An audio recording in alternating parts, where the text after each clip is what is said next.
Played a little bit. 2-2 pitch. Swing and a miss. He struck him out. The ball game is over. The regular season is over. And the San Francisco Giants have done what was said they could not do. They have beaten L.A. for the National League Western Division title. It took 107 wins to unseat the Dodgers at the top of the National League West, which says a lot about how good they are. And if you're the team that won 107, well, that says it all about how good you are. As we were all kind of hugging on the field, one of the things that stood out, or what was being repeated quite a bit, was I'm really proud of you. And the first thing that comes to mind for me is how proud I am of this group and what they accomplished, and also how proud I am of all of you. It's really, really cool. You know, it's a real feather in the cap of these players because they worked so hard to get here, and they never quit. I mentioned that even in games when we were down at times, they always felt like they were going to come back and win the game. And as a result, we all felt that as well. So we just got behind them and supported their initiatives and their mission and their vision. So now we have more steps to take, and, you know, it's our job to stay focused on the step right in front of us once we celebrate, of course. Welcome to the TortureCast, the podcast by and for fans of your San Francisco Giants. And yes, indeed, the Giants have done it. They are champions of the National League West. And joining me today, Eric Nathanson from Las Vegas. How you doing, man? I'm doing good. Giants are NL West champs. Who would have thunk it? It took 107 wins, but who would have thunk it? I'm happy as a clam. How you doing, Willie? Yeah, I mean, I think the hangover has lasted a couple days now because the day of. So I actually left work. I was working that day until 4 o'clock my time, which meant that I left at about the 7th inning, was like flying home, trying to make sure I was in front of my TV by the time the game actually came to a close. Because at that point, like, it was a celebration. It was celebration time, right? We had the weird little thing where we gave up 3 in like the 7th or whatever it was, or the 8th. I can't remember. But, you know, we were up 11-1. I was like, okay, I got to get home. I got to celebrate. And that's exactly what I did. I just watched highlights all night long, just recapping this entire incredible season. It's been amazing. It felt like it was going to happen in the last couple of weeks. It just took a little longer than I thought. Although, you know what? I guess we shouldn't be surprised. It went all the way down to game 162. I mean, it's incredible. It could have gone to 163, which I think our hearts might have exploded if that had happened. But I'm telling you guys, you could have never have told me, number one, the Giants are going to win the West. Number two, make the playoffs. Number three, set their franchise record for wins at 107. I mean, that's just freaking absurd. And then on top of that, beat the Dodgers by only 1 game. I mean, just so many unlikely scenarios that happen. This is so out of the ballpark. It's like not even in the parking lot. I can't even begin to describe how anomalous this season is. But I know the Giants. Out of the ballpark, by the way, though, I don't know if you guys saw this, but Out of the Park Baseball predicted the Giants to win the World Series. I was like, yeah, let's go. I was watching an MLB Network on that one. None of the humans picked the Giants to win. One did predict them to go to the World Series against the Rays and the Rays to win it. But they did highlight, Out of the Park Baseball 21 or 22, whatever it's at now, did predict Giants, White Sox with the Giants winning. So analytics for the win. Yeah. Here we go. Real simulations, not just eyeball tests. You know what I'm saying? Well, none of the just heading into it, none of the athletic writers that were polled picked the Giants to win the World Series. And ESPN, they had 36 people predict World Series winners, and 5 out of the 36 chose the Giants. So we don't get to say nobody picked us this year, because legit nobody picked the Cardinals or Red Sox. But 5, and Dave Fleming's one of the 5. Doug Glanville's the other one. Throw that one. You got to point that out. Right, I just do, for integrity's sake. But I mean, they did get the 3rd most. Like the Astros, it's 4. So you know, like we've earned some respect with 107 friggin' wins. Apparently, that's all it took. And we're still predicted not to beat the Dodgers. By the way, like everyone thinks that the Dodgers are going to beat the Cardinals in 1 game. They come in here and just steamroll the Giants now, even though they lost the season series. I guess I don't see it, but whatever. Yeah. I think it's just about the pitching rotation. It's just pitching. Everybody just keeps going, well, how can you beat Scherzer, Urias, Buehler, And it's like, well, the Giants have. Well, maybe not Scherzer. Yeah. But yeah, I mean, it's like they can beat them. They have. They've done this before. So, I mean, it's not going to be surprising. Now, I mean, look, on September 9th, right? And this is 2 or 3 podcasts ago, the Dodgers were 2.5 games back of the Giants. Again, Time Machine Chad comes back to me on September 9th and says, dude, the Dodgers are going 18-3 the rest of the way. I'd be like, oh, okay, well, at least the Giants are going to get the wild card. But the Giants went 17-5 and just held off that 18-3 stretch. And I mean, Dodger fans are just pulling their hair out right now. They're just like, what the hell are we supposed to do? We went 18-3 and we still couldn't win the division. Supposed to win 108 games, losers. That's right. Every single win mattered. It's absolutely incredible. The Dodgers have now finished with the most wins of any second place team in Major League history. They broke the record of 104 wins by the 1909 Cubs and the 1942 Dodgers. And of course, that's when divisions were a lot larger and you just went right to the World Series. So you had a kind of a greater chance of one other team getting 100 and something wins. The Giants' 107 wins are the most by any National League team since the 1986 Mets. And just look how remarkable it was. The Giants were so consistent, which we've been harping on that all year long. Every single month they had a winning percentage of 600 or better. They were 50-23 in the second half, a little bit better than the first half, 54-27 at home, and 53-28 on the road. It doesn't matter where this team plays or when they play. They just are remarkably consistent over a few weeks at a time. And I got to tell you, that bodes well for the playoffs, right? I mean, they're not prone to losing streaks. And so, yeah, you can still have a bad series and you definitely can get bounced in a 5-game series. But I think those strengths are really going to maybe shine in this postseason. They haven't had a losing streak longer than 4 games, neither of the Dodgers. Giants' high was 9-game winning streak, also the Dodgers, which is just amazing when you look at how these numbers line up. But their best months, you totally hit the nail on the head. Their best months, I'm on the Giants, were August and September. August, 19 wins and 9 losses. September, October, combined them is 23-7. It's ridiculous. So they got better as the season went on. So you're totally right. It does point to that being a good sign for the playoffs, regardless of what the Giants pitching throws out there, and shows that their offense keeps up with it. It's amazing when you look at these numbers. This was a damn historic pennant race, and our team won it. It's just still like you said, Willie, there's a hangover, and I'm still stunned like 2 days later that this team is the team. It's crazy because it's so good that it's hard to comprehend like what the team actually accomplished, because we were predicting, okay, well, if they go 4-2, that should do it. Well, 4-2 wasn't going to do it, but they went 5-1 over those last 6 games since our last show, and the Dodgers went 6-0, and it just didn't lose, and we had to do what we had to do. Magic number was 5, got 5 wins, and so this is but then you've got all these other stories in baseball going on where the Cardinals went 17 in a row down the stretch to get into the postseason. The Dodgers obviously incredibly hot, but the Giants also incredibly hot. And you talk about getting hot at the right time. It's like everyone's hot at the right time. What the hell is going to happen here? Like something's got to give now, right? So in these playoffs, some fan base is going to be incredibly disappointed with this outcome because there's too many teams that kind of deserve it, right?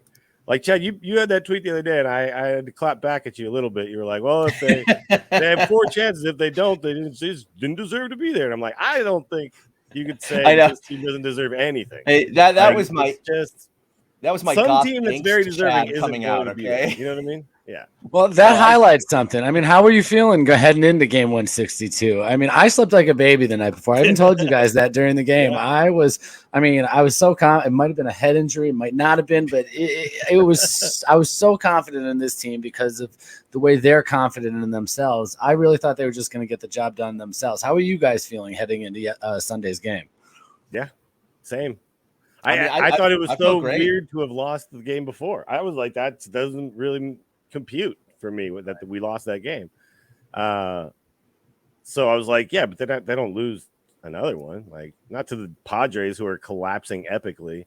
And then we just scored 11 and we just like made it easy. It was great.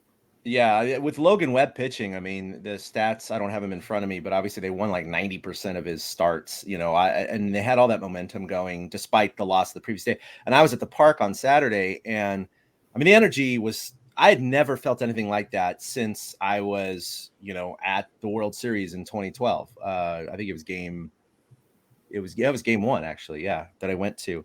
I mean, it was a sellout crowd. The energy was just pumping every at bat, every crucial moment. The crowd was fantastic, standing up, cheering on the Giants, the whole thing. The fact that they had that lead, right, and it went to the 8th inning, and we saw Gausman go out on the mound, and he was at 84 pitches, and everybody in the press box is like, yeah, no, that's a good call. He should definitely, And then, he came out. And at first we were a little confused. We're like, is Cap doing this so he gets the standing? Oh, like what's going on here? And then, of course, we found out later his hand was cramping up. And that's what necessitated calling in Littell. Now, normally it would be Rogers, maybe Leone, but they were both, Rogers had just pitched 2 innings the night before, an inning the night before that. They were gassed. And I totally understand that. And that's what his explanation was. I was scared only because Littell, his stats are good, but he's always the worst in his first batter or two. And so he's given up like 6 bombs this year on the first batter. And it happened when I went to the Atlanta game. He came in when it was 2-0, first batter hit a bomb, right? So that was what I was really worried about. And sure enough, he went single double, first 2 batters. And then it was second and third with nobody out. The fact that they got out of that inning with just 1 run, it was a sac fly by Manny Machado, which, by the way, was interesting because they had first base open and they chose not to intentionally walk him. So they pitched to Machado, and he got sac fly, and that was all they got. But it was frustrating because that, like you said, Willie, it didn't compute. I was like, they're supposed to win this game. It feels like it. They're gonna win this game, and even when it went to extras, it was like they're gonna win this game. The bottom of the 9th, Crawford, man, he put a charge into that ball. It went all the way to 399 in center. Again, if he pulls a little bit to the right, it's a walk-off for the division. That would have been epic, but he hit it to one of the deeper parts in the ballpark. So it was just one of those nights that just didn't work out. But, Logan Webb going on the mound, I didn't really have too many doubts. I just thought it might be one of the squeakers again, one of the torture games, and it was not. At one point, it was 11-1. Yeah, it was a party. It was just a celebration at that point. Logan Webb's homer put the cap on that party. That was the moment. It was like, all right, let's party. I feel like Buster getting that base hit with the bases loaded with 2 outs, coming through in that situation was like the moment where it was like, okay, they're good. They're going to win this game. And then Webb's home run was like, let's party, pop the champagne. It's over. It was so much fun. The Padres, they've got to feel so depressed with the way their season ended, to see the Giants clinch on them twice, to just deal with everything they dealt with the expectations going into this year. I mean, the Giants turned into what the Padres were supposed to be. I mean, and then to have it shoved in their face every time, it's really quite amusing if you ask me. And just the history of the Giants beating the Padres in these situations. Logan Webb surpasses the Jonathan Sanchez moment. He just has to, right? I mean, Jonathan Sanchez moment was huge because that was the first World Series run. But like we didn't know it at the time. This one was this. I think Webb's probably outshines that a little bit. Yeah. Now we had the Buster Posey, obviously 2-out hit that drove into, and you don't see Buster get too emotional most of the time, and that was a pretty cool sign as he rounded first. He did the whole But I got highlights here from the 5-run inning, which really kind of blew the game open. So here's a little summary of everything that happened there. I think it was in the 4th inning. Fly ball situation now. Right field, it's gonna fall. They will hold. Yastrzemski. La Stella comes through. It's 3-1. Great 2-strike at bat from Tommy La Stella, and that's going to be it for Lamet. I mean, he's been worth his money lately. On the inside corner, this is not a mistake out over the plate. I mean, that's just great technique. No, and he yanked it in, just like Kruko's saying there. To get that bat hit on it. Yeah, he likes to get that bat hit around. Down the left There's field Wilmer. line, nobody's there. The Giants are off and rolling. Yastrzemski scores. Listella will be held up at third. Webb scores. Flores come through. And the Giants And you get Webb off the base pass. 5-1. Don't have him standing out there. in a 2-strike count. But that walk was friggin' awesome. Oh, yeah. Apparently, Kapler told Webb, just swing the bat. You're a good effing hitter, instead of having him butcher boy after he got hit in the knob with that one pitch. Oh, yeah, that freaked me out after the Brandon Belt play. I was like, come on. Yep. Yeah, no, he got on base, 3 times yesterday? He had 2 hits and a walk. I mean, Single that's walk, insane. homer. Yeah. Have a day, kid. Have a day, man. Yeah, I'm that's telling just you. unbelievable. With 1 out. And we got late night here. Wade goes the other way. Marisnik back, and he will reach up and make the catch. Marisnik with the tightest hands pants in the history of baseball. I don't know, Longo. What was that, Marisnik with the tightest pants? The tightest pants in the history of baseball, yeah. Yeah. Like, you He's don't definitely- have to have them that tight, so you know that he actually requests that, right? Which makes you think. You just true. think your Well, legs look are at like Longo when you watch amazing. him. He's There like he goes. that. Yeah, look at it, man. Yeah, you're totally right. And then we get Buster Posey again, coming out in his in career. the He's clutch. 9 for 20 with 3 doubles. Line drive, base hit. He's done it again. It's 7-1. Boy, the offense has come to life. I They mean, at needed that an inning point, like that. you know, the Padres- Yeah, it's at that point it's destined. We're gonna get there, and you kind of stop scoreboard watching, right? You kind of stop caring what the Dodgers are doing, and it was good because you look up what the Dodgers are doing, and they were up like 6-1 or something instantly too. It was it was like of course they are. Of course the Brewers can't beat them too. Like, no, apparently nobody can. And some of those games, I think, tinfoil hat time. Some of those games are a little suspect. At least as far as decisions made by the other team. Now you can kind of allow the Brewers to be like, oh, we're just gonna be really careful with our top 3 guys, right? But they took them out after what, like 40-something pitches or whatever it was.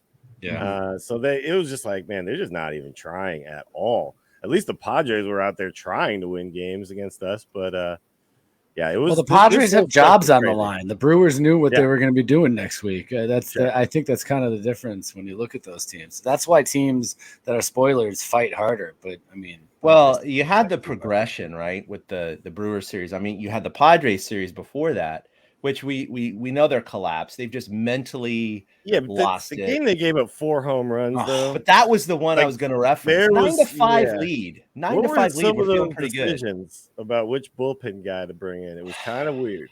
It was Well, weird. the guy had already faced the minimum. He had given up 2 doubles and 2 home runs, and Tingler kept him in there. And I was like, what the hell are you doing? Like, take him out, man. Like, even Padres fans are like, what the F? And he just left him in. Yeah, and 4 home runs in the inning. Dodgers comes, roaring back and win it. And then you had the Brewers. The first game, I'm sorry, I forget the starter's name, but he's had a great year. Burns. They had, no, not Burns. That was game number 2. It was the first game.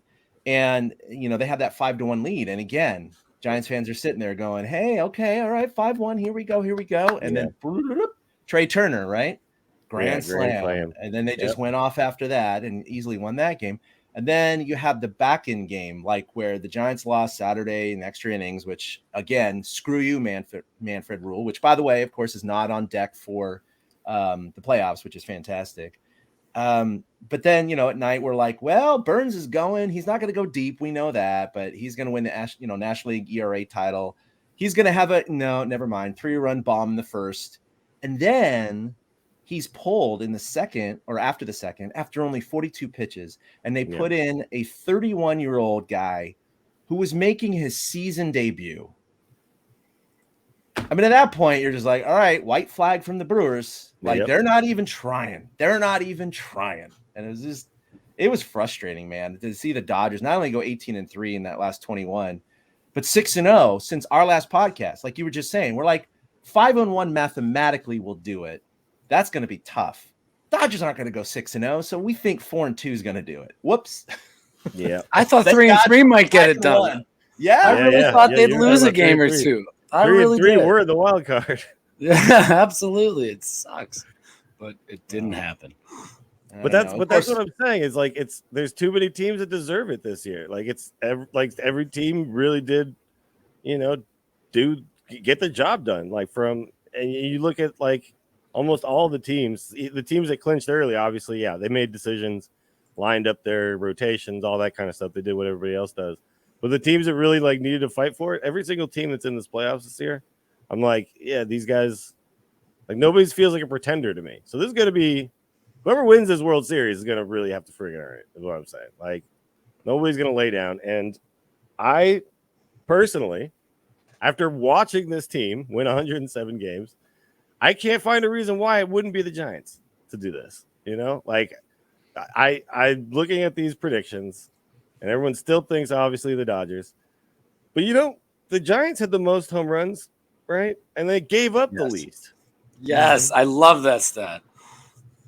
How are they not how is that like not a stat everyone looks at and goes, well, that sounds like how you win playoff games when it's hard fought and there's like less errors and things like that. It's like the teams that get the big hit, the big home run are going to win these games. And it feels to me like the Giants are the best at that right now, and not giving that up in the other way. So, we'll get to our predictions later, but I have a feeling I know what we're all going to say. Now, of course, Giants are already celebrating early, but you got to admit, right? I mean, the Brewers lost a 5-1 lead. The Padres lost a 9-5 lead late in the game. So Giants are up 7-1 in the bottom of the fifth. You're feeling good. 4 innings left. Padres are just mentally not in it. So it's like if this was the Dodgers, it might be a different story. So you're feeling pretty good. And then, of course, Logan Webb steps up and goes, yeah, about that DH rule coming in next year? Screw that. Hit down the left field line. And out of here. I mean, it wasn't cheap either. It went over the wall there quite a bit. On the last day of the season. It might be the last at bat a Giants pitcher ever takes, unless, a game gets wonky somewhere down the line. So that's just kind of amazing. Well, he's been swinging. Yeah, it's interesting the way the Giants were so good this year because of Gabe Kapler's mentality of I'm going to use all of my players every single game.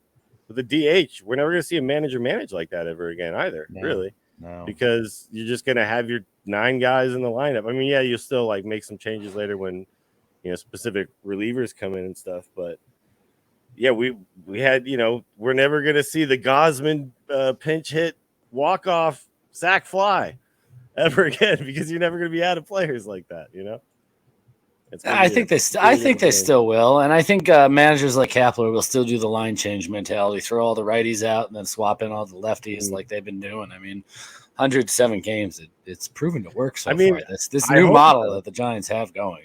I hope so. It's just you don't ever see it in the American League. In the American League, it's like being a bench guy is like purgatory. You're just like, it's like, what do? You just hope somebody gets injured to like play. It's just, But I mean, definitely, this is a new style. This is something that people haven't really tried before. So I have a feeling that you might be right.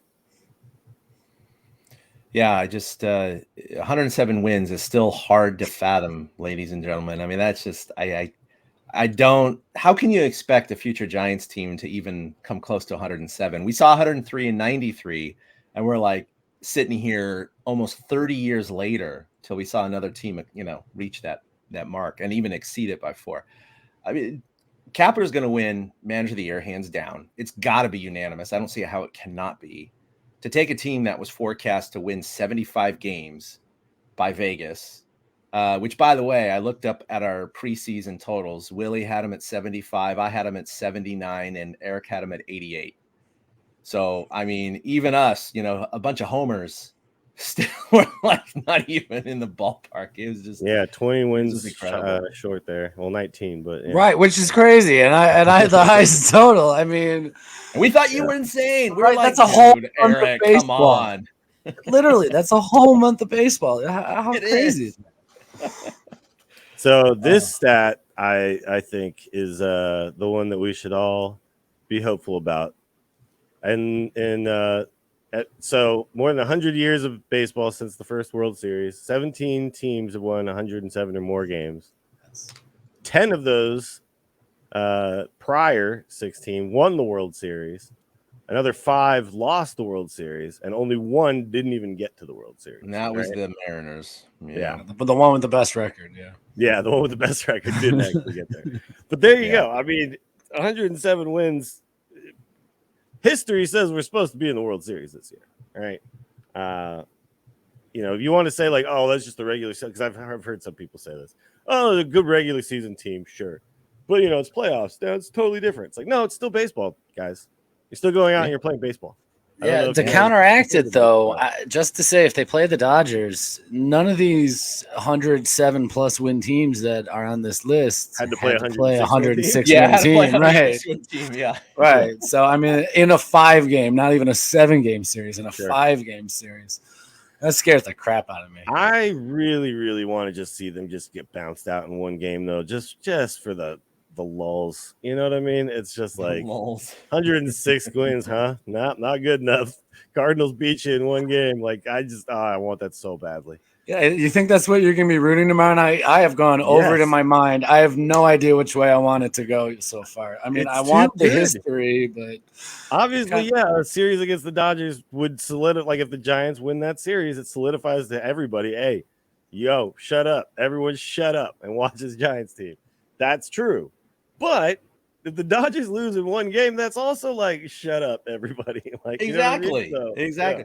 Yeah. No, the way I look at it, and we can get to this later, or we can just talk about it now. What do us three want? And for those of you watching, you know, put in your comments too here in Facebook. But do you want to see the Cardinals or the Dodgers? Now, for me, you can't tell the future. So if I were to write the perfect story, I would want the Giants to face the Dodgers and then beat them just for that satisfaction.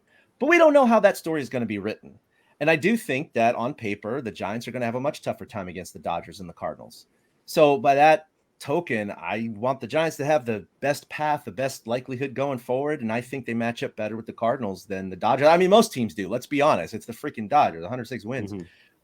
And like you said, Willie, there's still the satisfaction of if they get bounced in the first game or in one game elimination, you go, they couldn't even win with Scherzer. So bye-bye, you know, and they should have won the division. So if it was a storybook ending, I would love them for the Giants to beat the Dodgers, especially because these two teams have not played each other in the actual playoffs before. They've had a playoff series like to when they ended up tied, but they have never met in the playoffs, and I think that would be pretty cool. But by the same token, I think they would have a tougher time beating the Dodgers. Yeah, in a 5-game series, yes, for sure. I like I said, I'm torn on this. I'm still torn. I really am. I want to see Giants Dodgers, but I'm with you, Willie. The sheer LOLs about forever, especially, you know, adding to it is if the Giants would win it all, they would say, well, yeah, they didn't have to play the Dodgers in the playoffs. Like, well, that's not the Giants' problem. You know, that would be they beat them 10-9. They beat them in the regular season. Yeah, we beat them. We played them 19 games in the regular season. We beat them 10-9. And guess what? We got in the wild card, or we got into the division championship by that one game. That one game against the Dodgers. That you could say that's it. That was all. You know, we had the same record against the rest of baseball. I mean, I agree. I'm more scared of Buehler and Urias and Scherzer than I am of anybody else that the Cardinals could throw out there. Oh, yeah. I mean, the guy that stymied them the times they played was some guy named Kim, and apparently he's not even in the starting rotation for the Cardinals anymore. So, he shut the Giants down. That's true. Yeah. And he's not there. So I mean, he's there, but he's not there. So path of least resistance. I'm with you, Cardinals. I guess I gotta root for the Cardinals tomorrow. You're right. I want to see Giants Cardinals. That the last time we played the Cardinals was so long ago, and I remember we did struggle against them. But I was talking. There's a guy who I work with who's a huge Cardinals fan, and he was like, "Yeah, remember we kind of gave you guys a hard time." And I was like, "That was so long ago. These teams are like completely in different places now. The Giants now are going to thump you. I'm sorry. Like this current Giants team, this September October Giants team. I just feel like they're just going to beat everybody. Like it's, as the seasons progressed, and you pointed it out earlier in the show that the records just kept getting better and better and better. My confidence as a fan and my confidence just watching this team just kept growing with them, with their ability to win, because it just seemed like it didn't matter who you put in front of us. We were going to take care of business. And I truly believe that. I don't see why that changes now. There's no reason to think that that's going to change now. So I don't actually really care which team does do it. I just want the Dodgers to lose because it's hilarious. But I think whoever wins, the Giants just take care of business. So yeah. Our good friends Chris Corbett and Mike Dowling. Chris said, "Cannot cheer for LA ever. I want Giants versus Cardinals, even with Goldie and Arenado." And he brings up a good point there because they're Giants killers. And then Mike Dowling says, "I want Cards to beat the Dirty Dodgers." I think all three of us agree.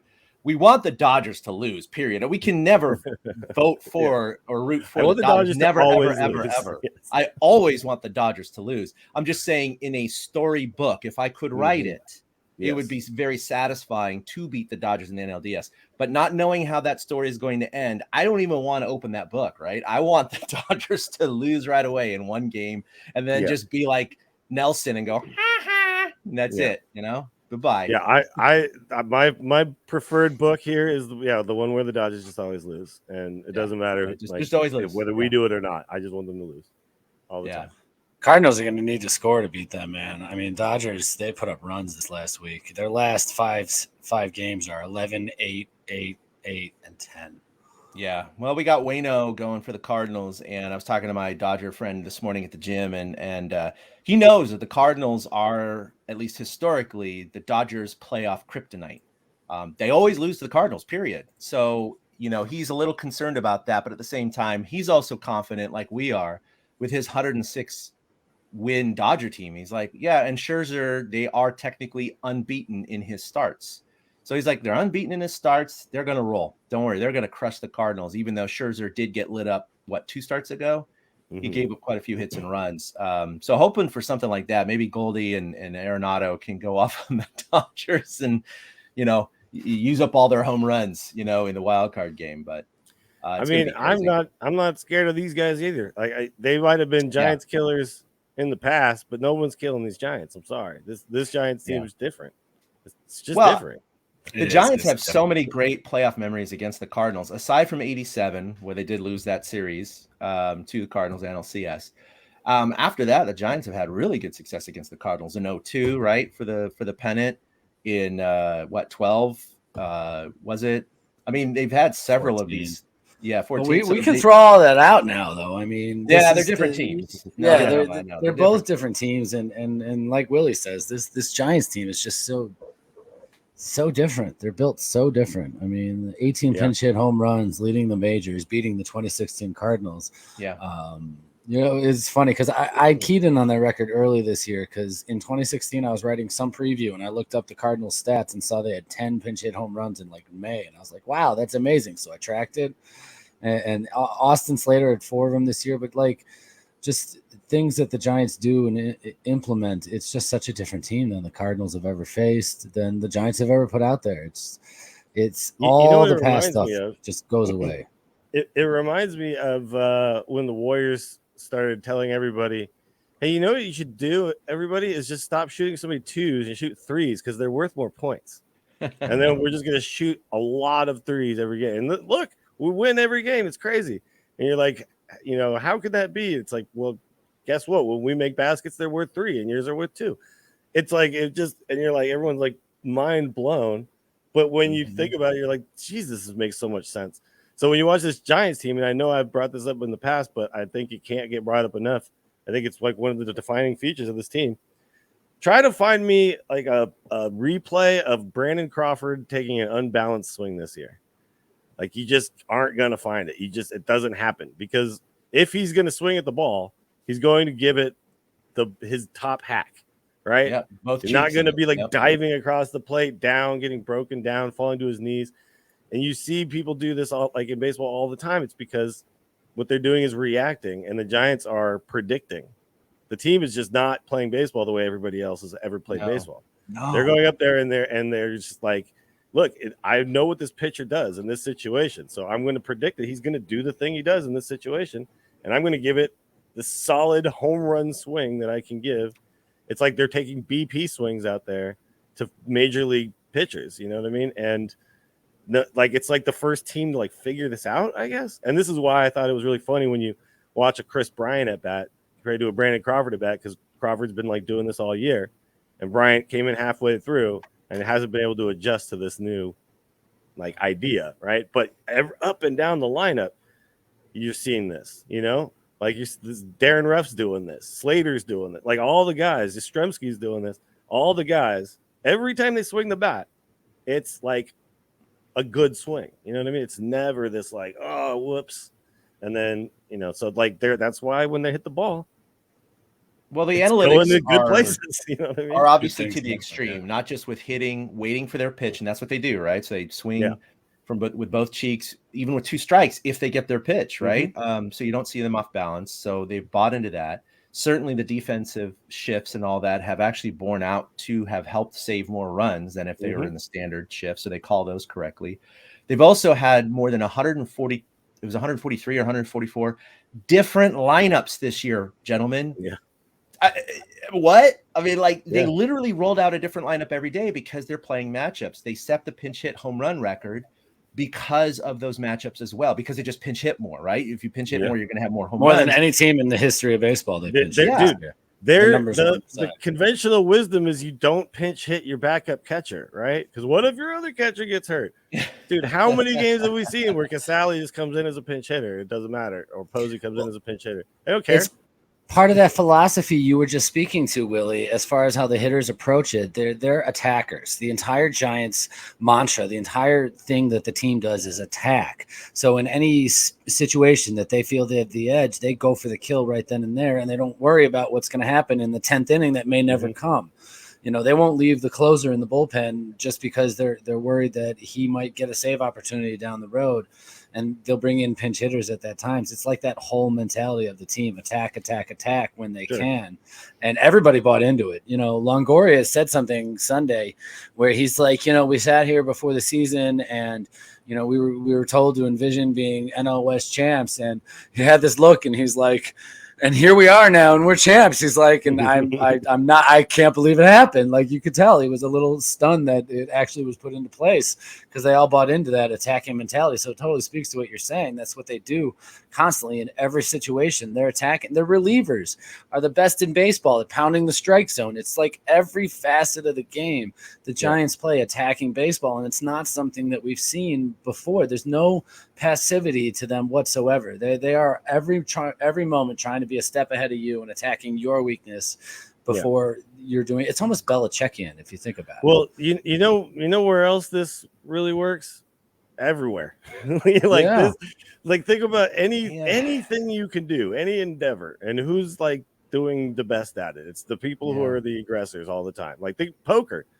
You know, poker, it's like if I'm the guy betting, then you have to be the guy calling.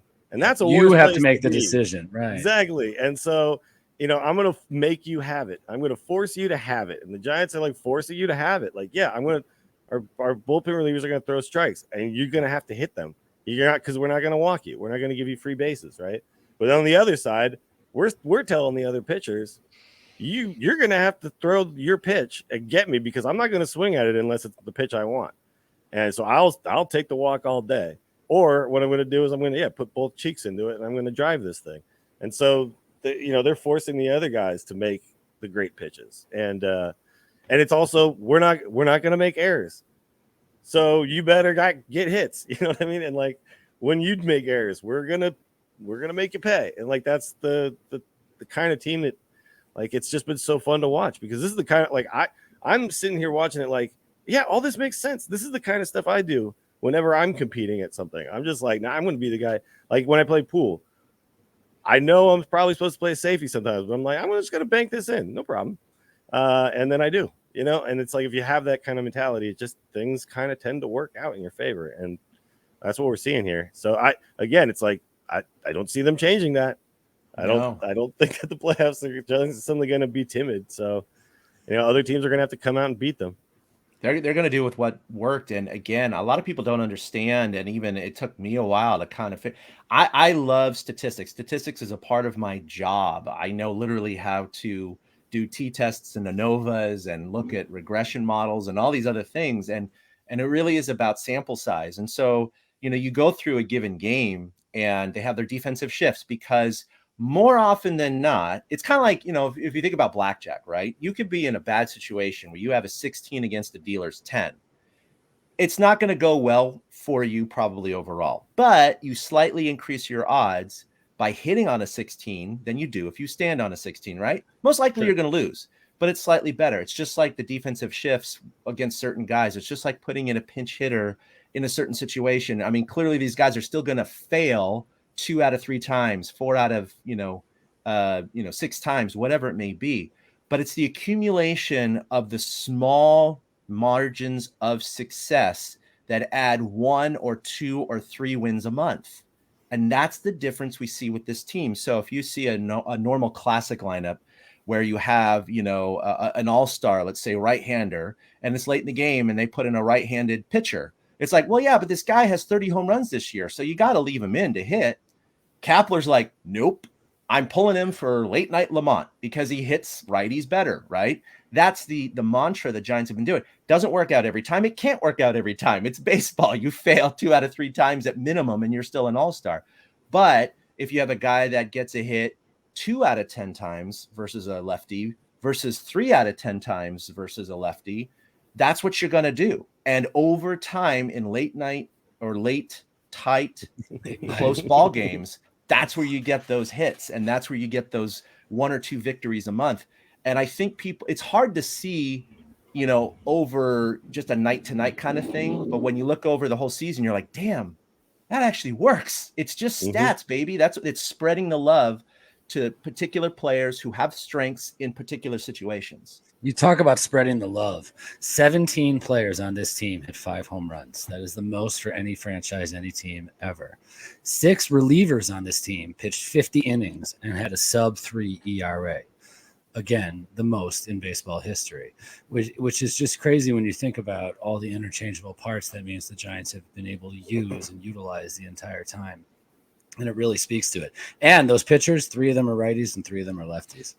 It's really something that you're right. That's why they can do those interchangeable experiences. Yeah, no, it's the conventional wisdom for baseball is have my setup guy and my closer.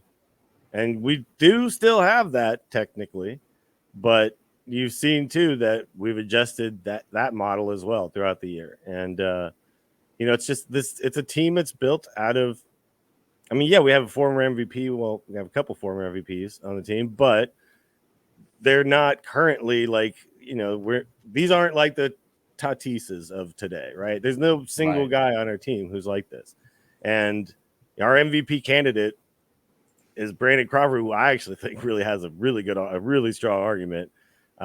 When you look at his numbers, it's not like they're like so much worse than the other guys, but the one thing that really matters is the wins, right? And those are so much higher. But it's just like, the team is not built around, this is not the Barry Bonds era. This is a team that's just built around 26 guys, not 3 or 4 stars. And it's like every team in baseball is going to have to adjust to this, I think, because I think, especially like you say, the sample size of one season isn't very big.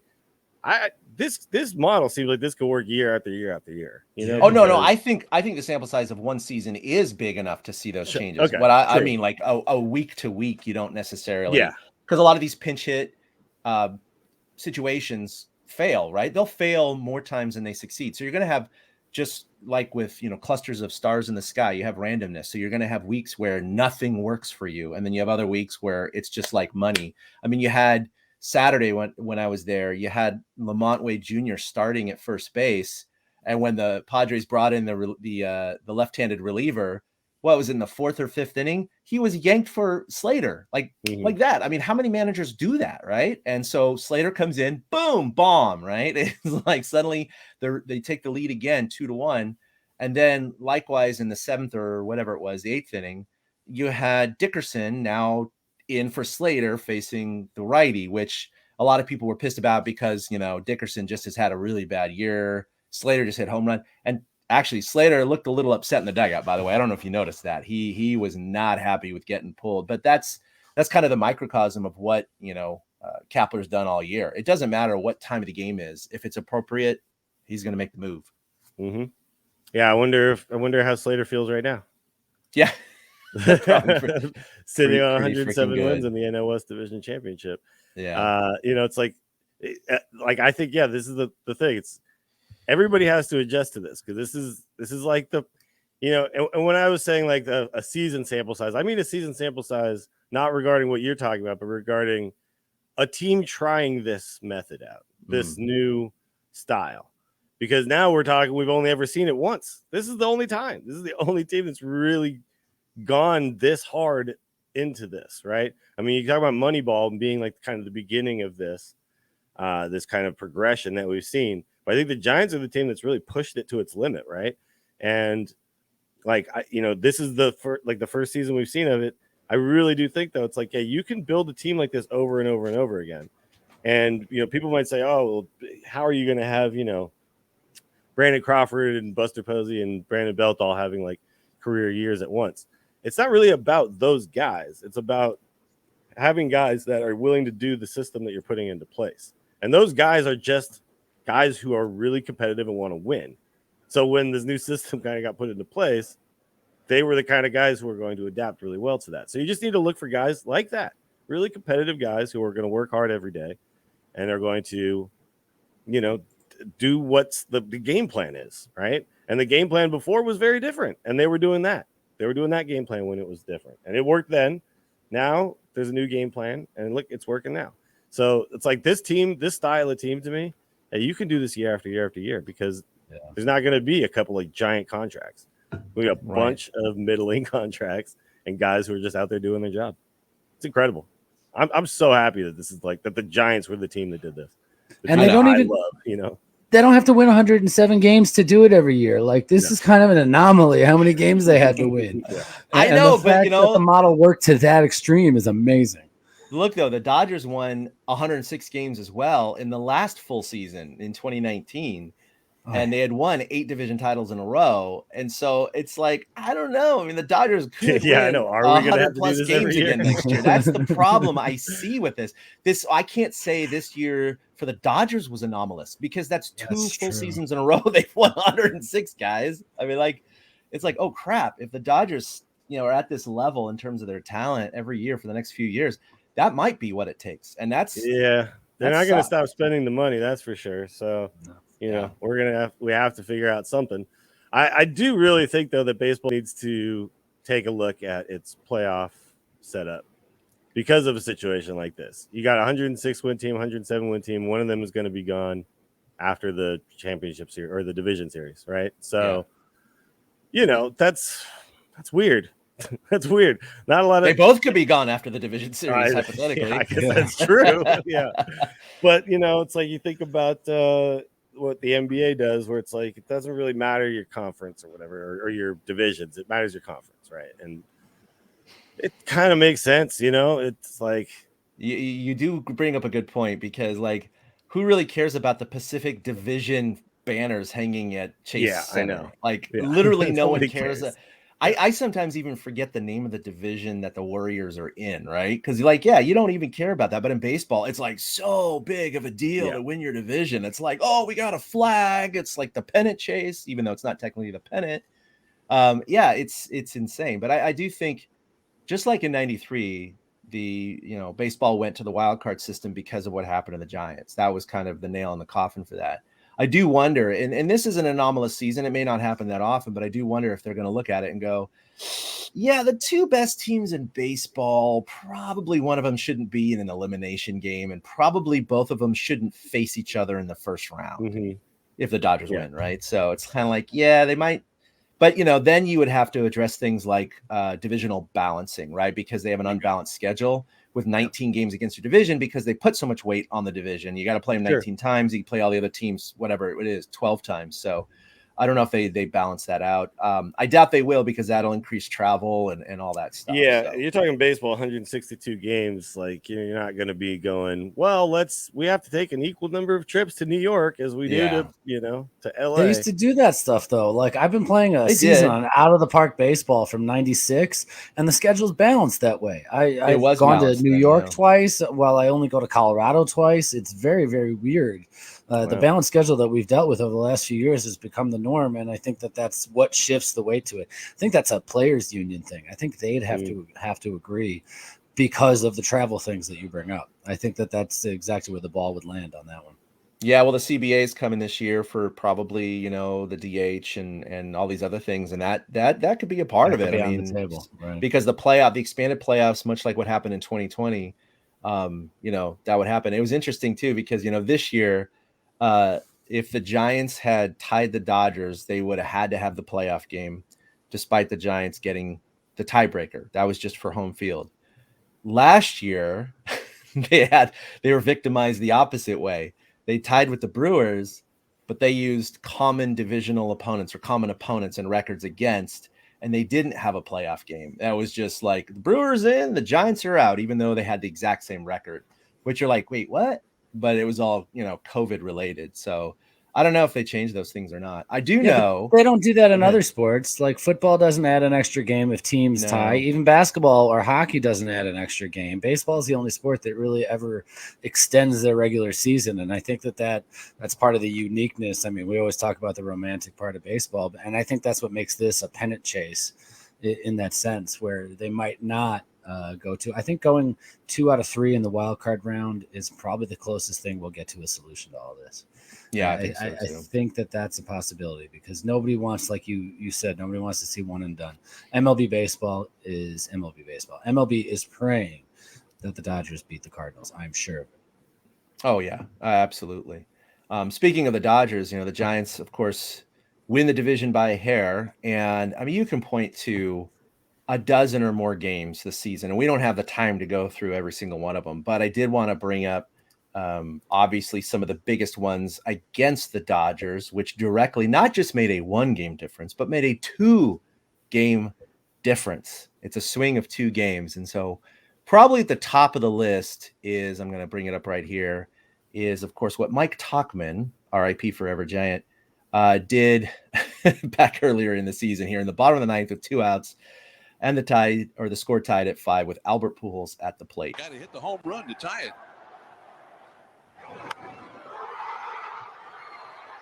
And everybody thought that was it. Is caught by Tauchman. He robbed him. You can see the Dodger fans Albert in the Pujols came that close, and he may just be finding out right now that was not a home run.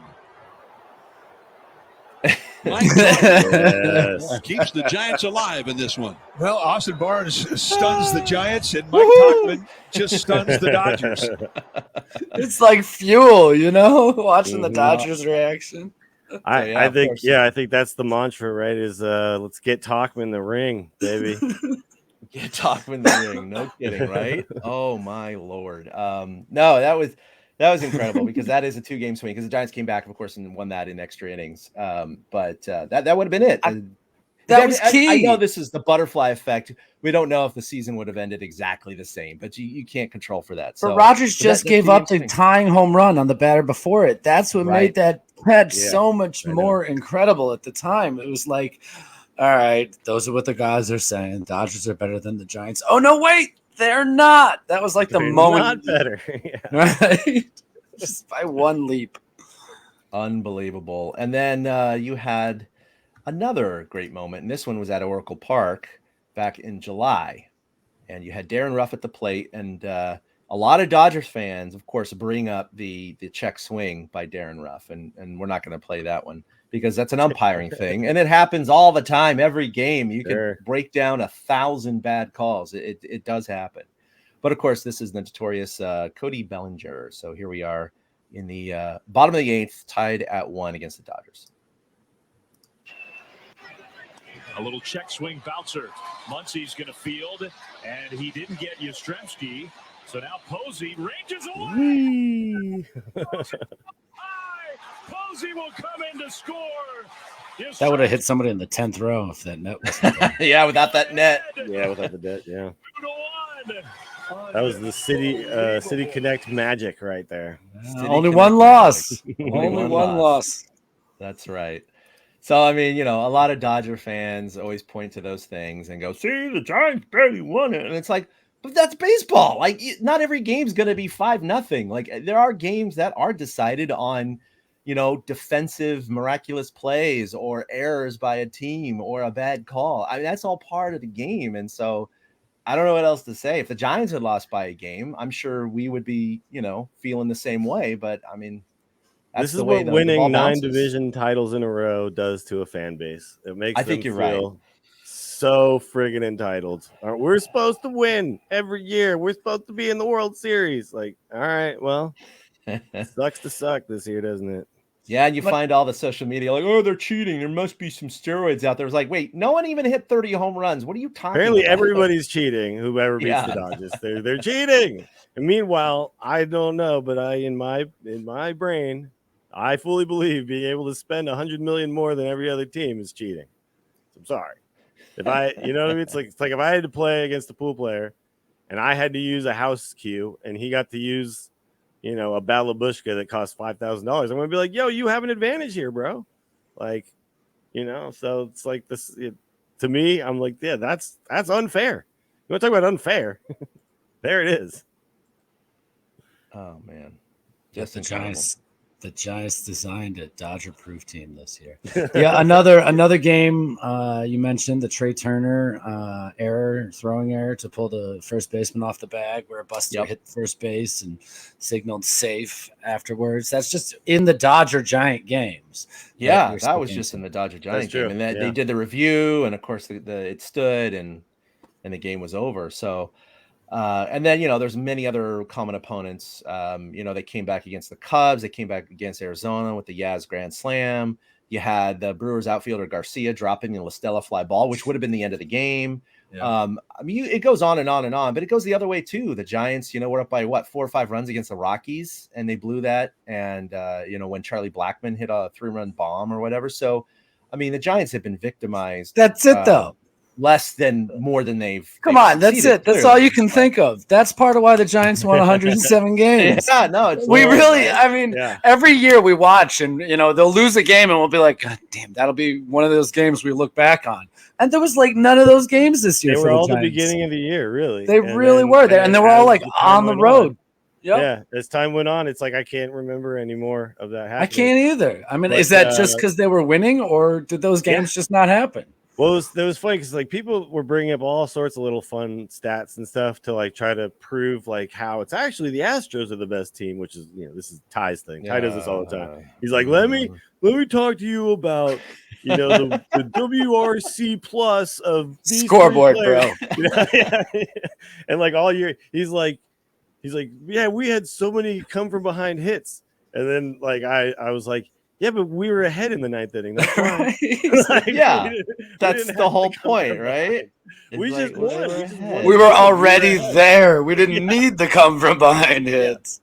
But even in games that we were behind in the 8th inning, the Giants did apparently win a quarter of those, according to a John Boy video, the breakdown of Buster Posey messing up the double tag or whatever. In that video, that's what he goes.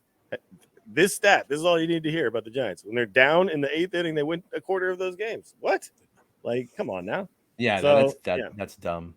I know. But overall, I mean, the Giants had 5 walk-off wins. They did have 10 walk-off losses, but some of those again. But again, because we're ahead in the 9th inning, we don't need a walk-off. Yeah. So exactly. Yeah. It's this is what's funny about you talk about the sample sizes. Like everybody always remembers. The blown save or whatever.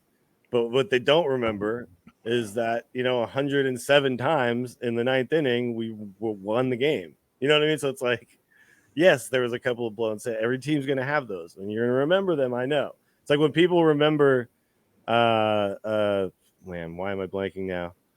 Casilla, right? And they think he was a horrible reliever for us. And I go, look at his stats over his career. He was incredible for us so many times. And yes, he had one season where we tried him as the closer and it didn't work out so hot. But like he had like a sub 2 ERA for like a lot of the time he was a Giant. So, it's very easy to only focus on like the bad memories that you remember. It's like the bad beats in poker. You remember all these bad beats, but you don't remember the time when your aces held up. You know what I mean? And you won the pot. I look, 107 wins, right? They were in first place 151 days, ladies and gentlemen. I mean, this is not a fluke. They were consistent there. And because they won so much, and again, it's a product of social media. So you're always going to have the crazies out there. But, they could win 7 in a row and then they lost a game. And this people would come out of the woodwork I can't believe this. Yeah, blah, blah, blah. It's like, dude. They've won like 13 out of 15. What the hell? What else are they supposed to do? But I mean, we were being measured against the Dodgers all year, right? Yeah. So, the Dodgers were like so friggin' hot that, it was like, well, the Giants have to be hot too then. And they were. What's incredible is when you talk about the Dodgers record and then they go over that span of time, they gained 2 games or whatever, right?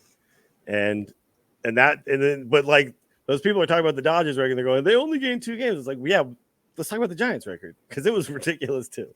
And if you didn't have both of these teams literally measured right up against each other, each one of these teams, everyone would be talking about is just the absolute flat out best team in baseball.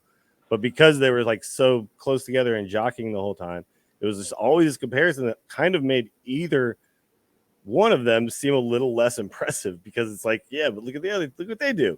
But really, it's both teams are incredibly, like both teams are. You take out both of them having this in the same season, and like everyone's just talking about whichever one is left, right? So, right, definitely.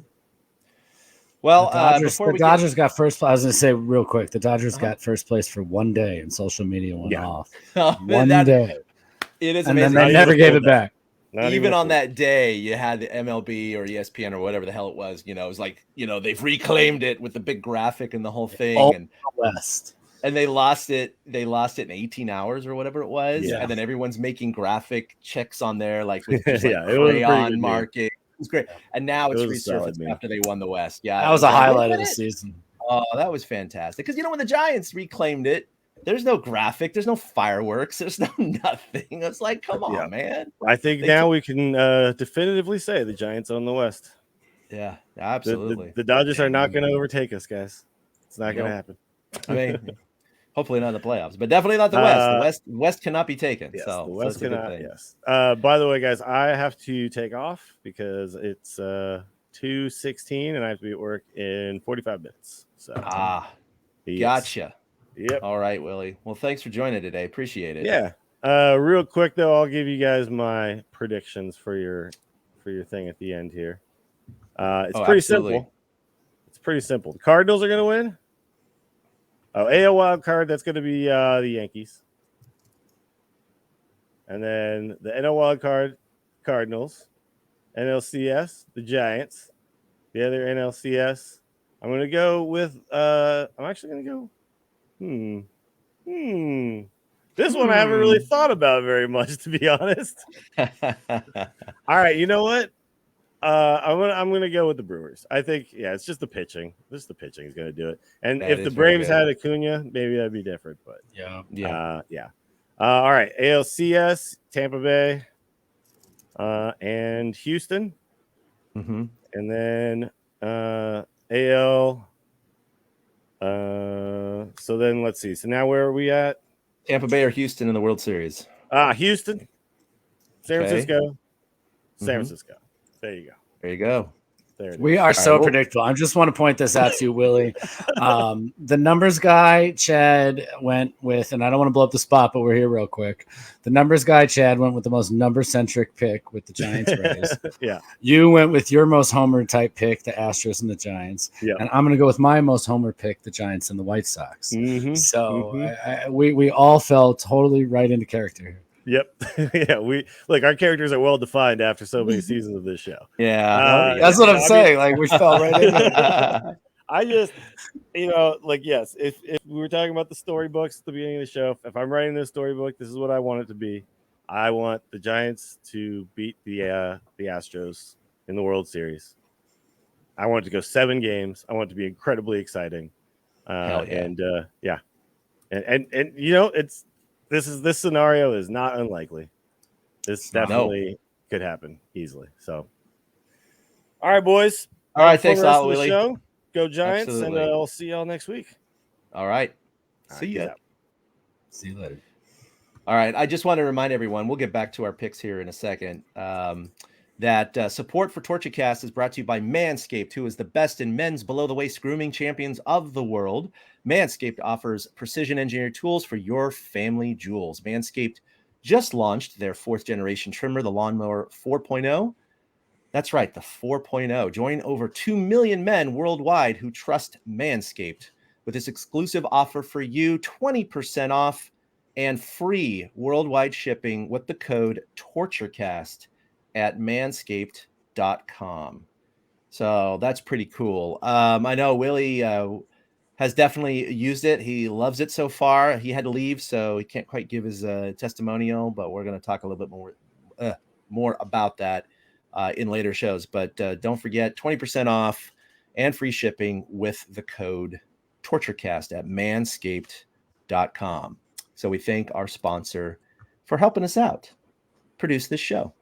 All right, well, Willie's gone now, but I just wanted to hit a couple more points about some news for the Giants. Lamont Wade Jr., of course, won the Willie Mack Award. So I wasn't really sure who was going to win it. I mean, again, they've had so many heroes this year and so many good clubhouse guys. It was, and we're not in that clubhouse either, so we don't know a lot of the dynamics going on. But it's not a surprise that he won. I don't know if you had any thoughts about that. It was weird. The last few years, I noticed that I put thought into it ahead of time. And this year, I was so distracted with the pennant race, so distracted with how close every game was and how big everything was. I forgot about it until an hour before game time Friday night. And I tweeted out my thoughts in the world at that time. I said, Belt's a possibility, but it's probably going to go to Wade Jr. And I got it right because he's just that mold. He's that guy. Usually it's a young up-and-comer who contributes to big situations and seems to be well-liked in the clubhouse. And, Logan Webb probably would have been a very good choice as well. I think if you're looking to skew it towards the young guy who has an impact, those two guys probably were well-deserved. And Lamont, it was real sweet to see him throw the first pitch or his mom throw the first pitch to him. Yeah, that was cool. Have the whole family involved. And, they were there all week and they were soaking it up. So it's cool. He's been kind of welcomed in as a forever Giant. So I hadn't put much thought until it right beforehand, and when it was named, it was like, yep, that makes sense. That's who it should be. Doval won National League Reliever of the Month. Who the hell saw this coming, Eric? I mean, this is a kid who gave up, of course, that Charlie Blackmon home run I was talking about earlier, and we all recognized his raw talent. Oh my God, he'd throw 102 and have that nasty slider. He just, he lost control. He didn't quite have that refinement. We're like, okay, he needs some more seasoning. And we're all thinking maybe by next year or the year after it's going to take. And he comes back up and he freaking blows September away. Didn't even allow a run. I mean, he was going out there with his first career save and he got we got 3 or something like that by the end of the year. They were easy. They were like the closers that you are used to seeing, like a Mariano Rivera, kind of like 1, 2, 3, 1, 2, 3, 1, 2, 3. There was like no stress with that kid out there. And what impressed me was after they won the West, they were interviewing him in the hallway with his interpreter. And they basically asked him, do you like being out there in the ninth? And he said, oh, I love it. There's nothing like it. Like I can't remember the exact verbiage he used, but it was something pretty funny. And I was like, okay, I mean, mentally, this kid looks like he wants to be in this situation. And so he clearly helped the Giants in the last month, definitely closed out a few games with Willie McGee. Wow, that's a flashback. The Alzheimer's kicking in with Jake McGee coming off of the IL, but not having pitched, but assumedly going to, of course, be on the postseason roster. What do you think happens, man? Like game 1, let's say it's a 1-run lead, go into the 9th inning. They used Rogers in the 8th, or does he do something like Rogers in the 7th, McGee in the 8th, Doval in the 9th? Does he flip-flop them? Does he only use one? Okay, let me put it this way. Let me ask you this question. He only uses one of them in the 9th. Who does he use? See, I think that's not the case. Exactly, right? I don't think he's only going to use one of them. Yeah, that's why I think it's going to be a matchup-based thing. Rogers, I think is out for the 9th inning. I think the fact that for sure. Duvall emerged in the ninth inning guaranteed that. And so I think that Gabe will play matchups. I'm a little upset they didn't give McGee an inning on Sunday just to give him an inning. You know, he hadn't pitched in 2 weeks. The guy needed something before the NLDS. Also, would have been nice to have him on the mound for the clinch. He was the closer for most of the year. But, I mean, when you got a guy putting up stats, 14 in the third inning, striking out 20 batters, only walking 3, not allowing a run, it's, 7 hits in how many batters? 143 batting average against. I mean, Duvall is just a stud. He is this year's flash in the pan phenom coming out of the bullpen, and you got to ride him when you can. You just do. And if you're going to face, say, Arenado and Goldschmidt in the ninth inning, I'd rather see Duvall out there than McGee at this point. I really would. I didn't expect to be saying that, like you said, a few months ago, because Duvall absolutely came up, was not good, and needed seasoning. And whatever he fixed, he fixed. I think it's that slider of his. That slider's a wipeout slider. Oh, my when Lord. That thing is, it's tantalizing right there. He throws 100. So when it's coming in there at like 88, 89, 90, and it's on the outer half, you think it's a fastball, and then bam, it just cuts right away. I mean, it's a killer wipeout pitch. So I think he'll play matchups, and I think the Giants fans should be okay with that, because just like Willie and you and I have echoed all day, everything they've done that works. So might as well keep going with the plan. To see left-handed batters twisting in pretzels on that slider is a thing of beauty. They're like, and they're almost hitting their toes with their bat. I mean, they just look ridiculous trying to adjust to that wipeout slider. I do think that I was surprised Sunday with a 7-run lead in the ninth inning. He didn't throw McGee because it's a low stress inning. It's a good opportunity for him to stretch it out for an inning, to get 3 innings or 3 batters or whatever under his belt. And on top of that, like you said, he was the closer for most of the year. So it was kind of ceremonious almost. It was like he probably should have been the one to get the Buster hug, right? If he struck him out. Obviously, Leon is fantastic, and he did a great job. And the Padres were just laying down. But I was surprised we didn't see McGee. So I do question, is there a reason for that? Maybe because he had just come off the IL, and there was a lot of chatter about him not actually being ready, but he was going to be on the roster in case. So maybe he wasn't quite ready, and maybe he's going to be thrown on the side and he'll be ready for the NLDS. I don't know. But I do agree with you. I think it's going to be matchup based. So you have a few lefties up for the Dodgers or the Cardinals it's the 8th or 9th inning. You might see McGee. If it doesn't go well for him, I do know that all of the armchair quarterbacks are going to come out and go, how could you have thrown a guy who hasn't thrown in 2 weeks? How could you not throw the guy who was the NL reliever of the month and hadn't given up a freaking run? You're going to see it. So he's already in a no-win situation. He's in a no-win situation because, if Duvall pitches against the lefties and gives up a gopher to win the game, you're going to hear the same thing from the other side. So, but Kapler isn't worried about that. I know that. He's not worried about what people think. He's just worried about winning. So I don't know. It's interesting because I think if McGee had pitched a little bit, he has a little bit more of a choice, stat-based choice and performance-based choice. But now it's kind of like, Goldie and Arenado and a bunch of righties coming up. I think there's no doubt it's Duvall. I mean, you got to go with Duvall there.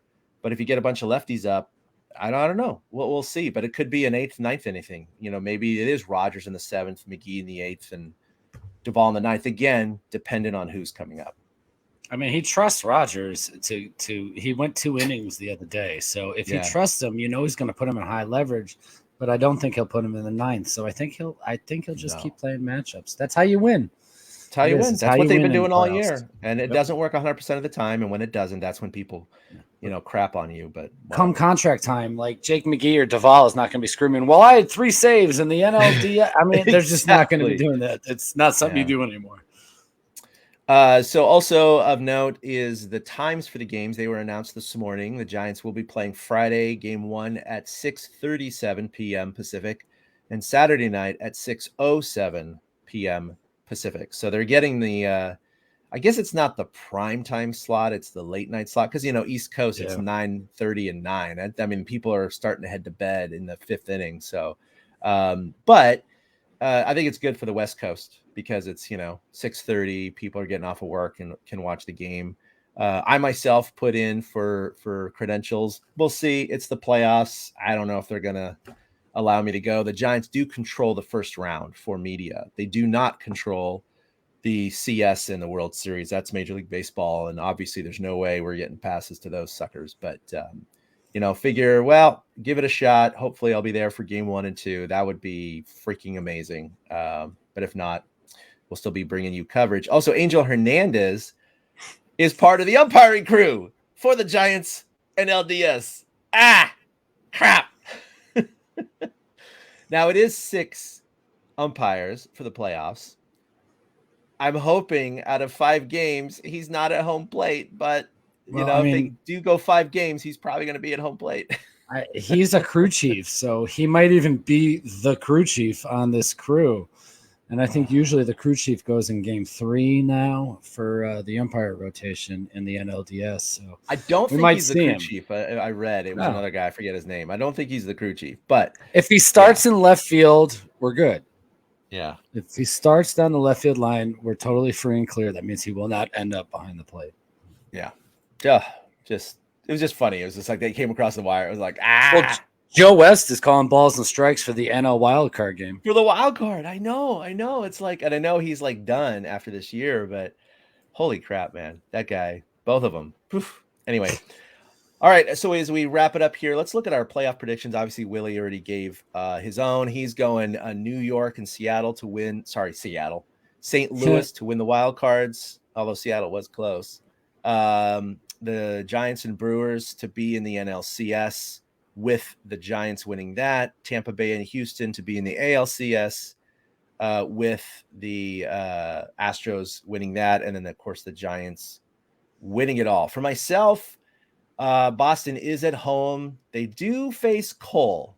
And that's going to be interesting because obviously Garrett Cole is amazing. And Evaldi is going for the Red Sox, and he's been great down the stretch. But Cole's been hit a little bit coming down the stretch. So I think Boston pulls it out with their home field advantage. I want the Cardinals to win. But the Dodgers are undefeated behind Scherzer, and they got him after the trade deadline. That's a long stretch. And yeah, of course they can lose. But again, betting man, I got to bet that the Dodgers are going to win this game. So unfortunately, I do think it's going to be the Dodgers. For the NLCS, look, the Giants took the season series. They won. Everything is on a razor's edge, Eric. I mean, honestly, I do think the Giants are going to come out on top. They're not going to sweep the Dodgers. They're not probably going to beat them 3-1. I mean, they have won 3 out of 4 before in series, but with that formidable pitching rotation that the Dodgers bring out, the Giants are not, this is not the kind of pitching rotation they score 8 runs off of. This is the classic torture late inning 1-1 ball game. That's what almost every game probably is going to be, unless the Dodgers get a blowout or something. I do think the Giants are going to edge it out. I do think it's going to take 5 games, and it's going to be pure torture. But I do think the Giants are going to come out on top. I think the Brewers rotation, they are missing Devin Williams in the bullpen because he got drunk and got mad and punched a wall. I was going to bring it up too, like, you stupid idiot. That hurts the Brewers for sure. But that starting rotation is so formidable as long as they don't pitch like they did against the Dodgers. But, whatever. The Braves are just one of those teams. They got in. They won a weak division with 88 wins. 88 wins. I mean, that's like there were wild card contenders who didn't get in. Both Seattle NL wild cards, had better records. Exactly. Yeah, both NL wild cards. All of the other division opponents. And even the AL, you said both wild cards, but even both AL wild cards. You're right, 91 had better records. So they have the worst record coming into the playoffs at 88 wins. But we've seen stranger things. The Cardinals, the Giants have won it with 88 wins before. I think actually 87 one year. They won the whole thing. And the Cardinals won it one year with 83 wins when they were the wild card. They were 83 and 79, I believe, that year. Barely above 500 in 2011, and they ran the table and won. That's with David Freese and all that magic. So, look, the playoffs aren't about who's hot at the end of the season. It's about who's hot in the playoffs. That's just plain and simple. You get those those heroes out of nowhere. And I think the Giants line up well for that reason. Because of their depth, they have more potential heroes coming out of, I'm not going to say nowhere. It's not like a bench guy, but they have a lot of guys who have shined at different parts of the season. And anyone could take over. It could be a Tommy LaStella. It could be an Austin Slater. It could be an Alex Dickerson if he makes the postseason roster. I don't know. It could be any number one of these guys, which is incredible to me. So I do think that it's going to be the Giants and the Brewers, and I think the Giants can take the Brewers in the NLCS. I think it's going to be Tampa Bay and Houston in the ALCS, with Tampa Bay coming across. I think that just the similarities between the Rays and the Giants are so there. They're so there. And Tampa Bay is not about the one or two stars. It's about the sum of all the parts. They are built so similarly to the Giants. Clearly it's the playoffs. Anything can happen, but on paper, I do think it's going to be the Rays and the Giants, with the Giants pulling it out. And I've never predicted them to win the World Series in any of our playoff predictions. So that means they're cursed, but whatever. That's what I'm going with. I hate doing this exercise in a year when our team is in it, because your heart, I mean, forget the fact that they won 107 games. Our hearts were going to lean that way anyways. So like it totally skews the data in a sense, because it is being looked at through a clouded lens. That being said, I obviously, like I said earlier when Willie was here, that I think the Giants are going to win it all as well, except I think they're going to play the White Sox. And so I have the exact same NLCS as you, Giants, Brewers. I have the Giants beating the Dodgers in 5 as well. I want to pick the Cardinals. I'm going to root for the Cardinals, but the Dodgers might hit 5 home runs and it'll be like, ho hum, no big deal. I mean, right. They've done it day after day after day lately, so it wouldn't surprise me if they do it again. But like you said, against the Giants, they're just different type of ball games. The Giants seem to have their number in that respect. Mm-hmm. So I will take the Giants over the Dodgers and the Brewers to possibly sweep the Braves. That is the Hank Aaron series in the year Hank Aaron passed. So both teams have patches, have 44 patches on their uniform. So it's very interesting that they face each other in the playoffs in the Hank Aaron year. And then over on the AL side, I think the Yankees will beat the Red Sox. I just think they're thumpers and their pitching is too good for tonight. But Tampa will end up beating the Yankees. And the White Sox will beat Houston, like I said, just because I think the White Sox, you said it depends who gets hot. So I'm just hoping the White Sox get hot at the right time, because they ended the season like totally crappy compared to these other teams. Yeah. It's the second year in a row they've limped into the playoffs, and they lost last year to Oakland. So, hopefully they don't have the same fate. And so I'll take the White Sox over the Tampa Bay Rays because of, again, a homer pick, and the White Sox will get hot again with the bats. And, I don't want to say that the Rays model can't sustain itself, because that would be an indictment against the Giants. So I'll just say the White Sox will hit a lot of home runs and win that series in like 6. And then the Giants beat the White Sox in 6 games to win the World Series. There you go. So all three of us, we're homers, but we're all picking the Giants, and it's not a year in which they won 88 games. They won the most in all of Major League Baseball. They're a very well-balanced team, not subject.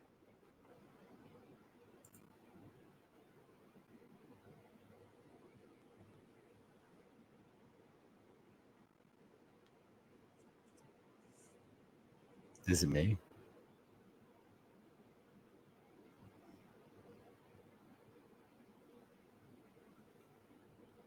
I don't think it's me.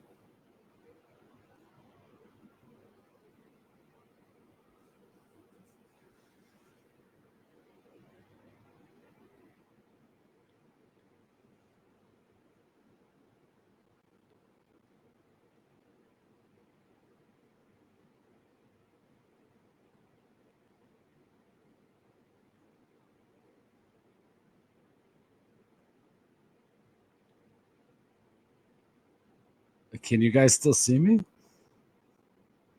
I don't know what happened. Obviously, there are some technical difficulties. Oh, okay. All right. I am getting word from Chad that apparently it was his internet that went down. So I am going to, apparently Chad is frozen. It looks like his internet went down. So I'll wrap this live feed. Let let's see. I mean, we've gone for an hour 24. We were going to wrap the show shortly.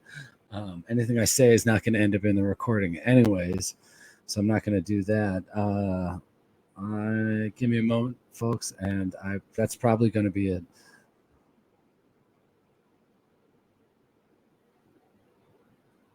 Okay, we're back, everyone. Sorry. I'm not going to.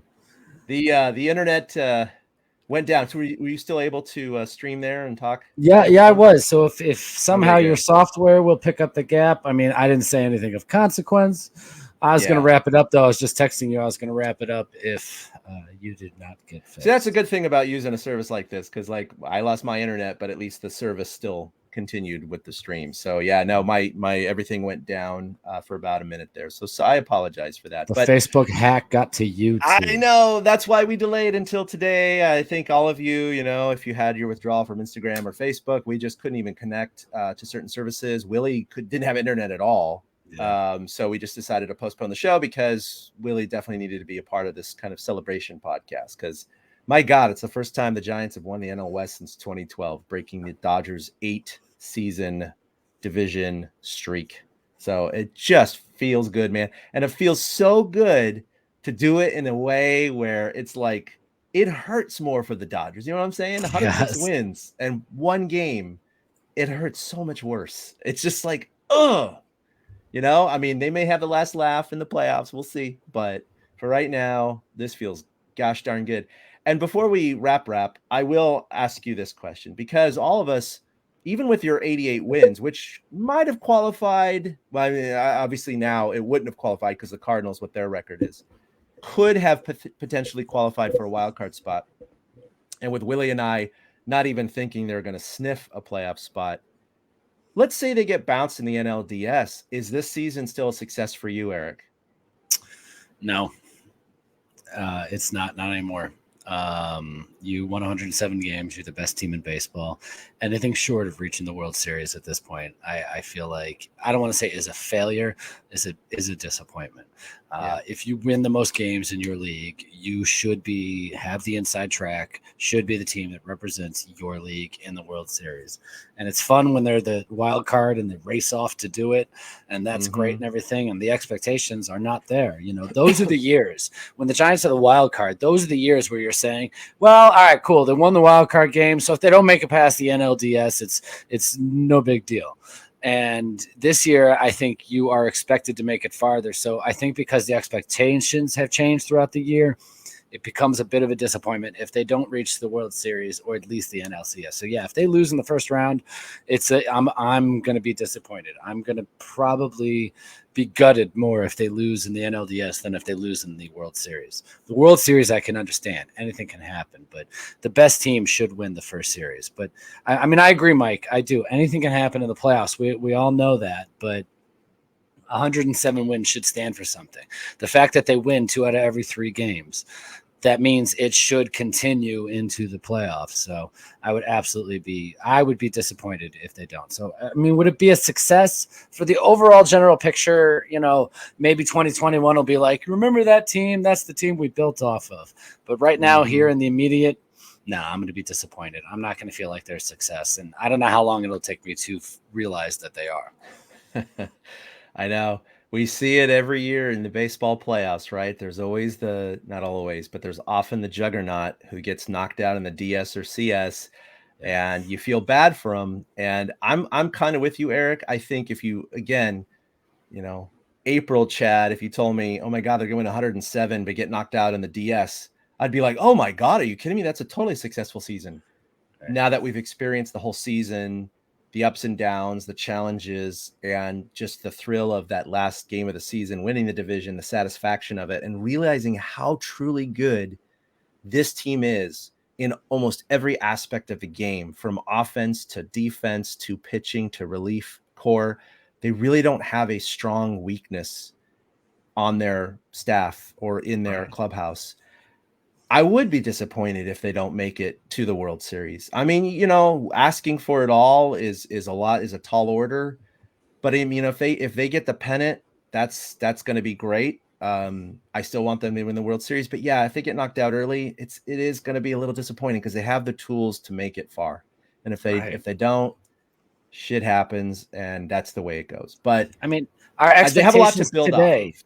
right? Our expectations today are not the same as our expectations were in April, Yeah. and to hold ourselves to specifically those expectations doesn't make sense. Our opinion of the team has evolved over the season, so it would only make sense that our expectations and wants and wishes would also change. You know, Exactly. So yeah, there'll definitely be some whiskey consumed if they win or if they lose. I think that's the way it's gonna roll. So all right, so games 1 and 2 of the National League Division Series is going to be this Friday and Saturday at 6:37 and 6:07 Pacific at Oracle Park. Games 3 and 4 at the Visitor at either St. Louis or Dodger Stadium on Monday and Tuesday, and then, if necessary, Game 5 back at Oracle the following Thursday. Which hopefully, that doesn't happen. I hate when things get so stressful like that, but that is what happens. And then, of course, we got the AL wild card, the storied franchises. New York at Boston tonight, and then St. Louis at Dodger Stadium tomorrow. It's amazing. All the of our 4 eyes wild card teams, Mm-hmm. cornerstone franchises: Cardinals, Dodgers, Red Sox, Yankees. Cornerstone franchises in Major League Baseball in the wild card games. That's absolutely. It's fun to see. It's totally fun to see. So, all right. Well, don't forget our sponsors, Manscaped. Go to manscaped.com. Get 20% off and free shipping with the code TortureCast. Go take care of your family jewels. So you can also follow us collectively at TortureCast on Twitter, like us on Facebook. If you're watching us on Facebook, you already know where to get it. If you're listening to the audio podcast, you can find us wherever you get your favorite audio podcasts. We're on Spotify, Stitcher. We're on Apple Podcasts. We're on Google. We're on iHeartRadio. All sorts of platforms I probably have never even heard Yo of. Mama's podcast network. RSS feed is out there. So it is not hard to find us. You can always go to TortureCast.com. We try to come live to you every Monday or so during the playoffs. It's going to be completely different. We don't even know what our schedule is going to be like, but we'll be sure to notify you on Twitter and Facebook to go ahead and do so. You can follow us individually at ChadK21 for myself, at 2 Out Hits with the number 2 for Eric. And the Giants need a lot of 2 out hits in the playoffs. Hopefully that comes true. Key and of course, to life. That's right, key to life. And of course, Willie, who had to leave to get to work, at Willie Dills. Hopefully I'm there on Friday and Saturday in the press box. If I do get passes, I'll be there early to try and stream some batting practice and get some clips of Kepler and such. But that's about all I have. What about you, Eric? Anything going on? No, not at all. Just join us in the Giants Chatter game threads during these games. Let's enjoy the hell out of this. And thank you to all of our listeners here. It's been a wonderful season, something we could not have expected this year to be covering, to be watching. And, the fact that we keep doing this is because people keep downloading and keep listening. So I appreciate all our listeners, all the people who tune in for the live stream. It's appreciated on this end. And I hope you appreciate the content that we bring you too. I mean, we're just a bunch of Giants fans who love the team, and it's kind of crazy that we get a platform to talk about them for a little bit, and we get to have a little fun with it. So thank you to everybody, and I'm so looking forward to these playoffs. I can't wait for October baseball. Absolutely. Yeah, well said, Eric. That's good stuff. Thanks for everyone for joining. We'll be back at some point. We'll let you know when, hopefully next Monday, if not, because it's my wedding anniversary, so I might not be able to record. But that's something I have to work out with my wife. So we'll get a erratic playoff schedule going. But anyway, until then, that's episode 241. We'll see you next time for episode 242. For Eric and Willie, this is Chad signing off. Have a fantastic week, and go Giants. A boom.